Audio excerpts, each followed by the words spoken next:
They are supposed to be their breadwinner when they get to old age.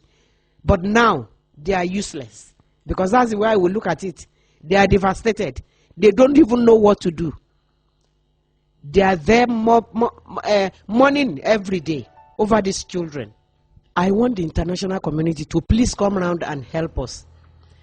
What CNN was saying was very, very wrong. It was not the truth. It was the Christians that were being killed, not the Muslim. It was the Muslim that were killing the Christians unjustly for no reason. One of those boys that were killed was a British citizen. He is even supposed to travel the following week to England before he was killed. So I want international community to please come around and assist us. We need your help.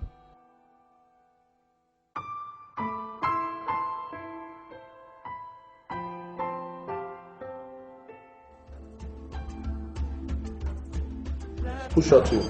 I can't know, but now Muslim people, they come to borrow our church, so we are trying to protect the church, so that's why they start shooting us with guns. Now I hear the blood of the innocent. They want to bomb the church. Crying.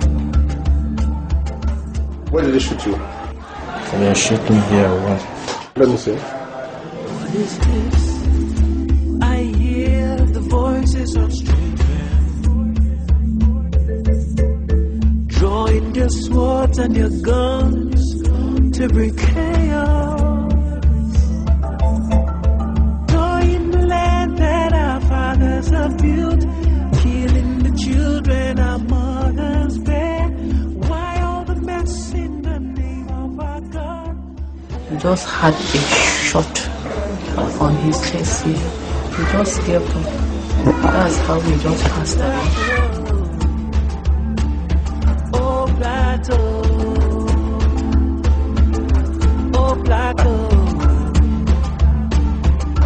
Now I hear the blood of the innocent crying. My husband was trying to talk to them. I said, come, let's go. Let us go. I called him. Before I could know, they stabbed this man. He was stabbed to death. He was stabbed. We couldn't find his son. His name is Dr. Yaya Onoja. Many people know him. Why should this happen to us? Why? What did you do?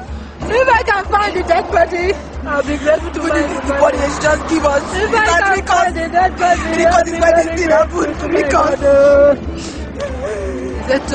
I'm in the medicine just behind the microphone 200 left. Myself and my brother is in medicine.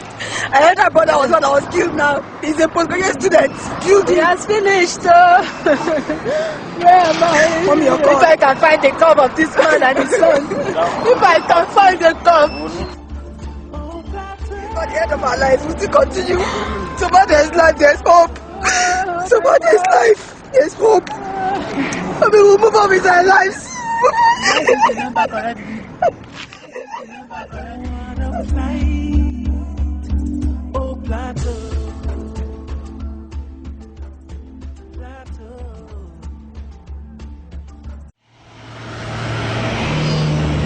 So are these isolated events specific to Nigeria? To even truly weigh this question, it's imperative to have a closer look at what clues are given by history and explore the kind of force that is encountered here. This is certainly not a movement of a few people or mere societal right or left-wingers that are struggling for attention. It is a systemic, intelligent and organized movement that is enshrined in belief.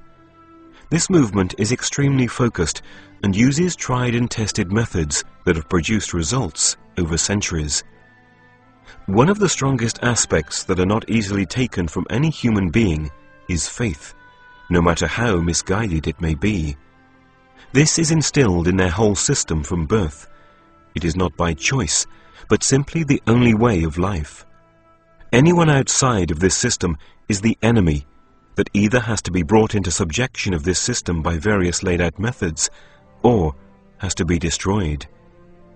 This movement has not stopped there, but till today continues to take over regions, and the goal of this movement is the whole world, employing various tactics to achieve their goals.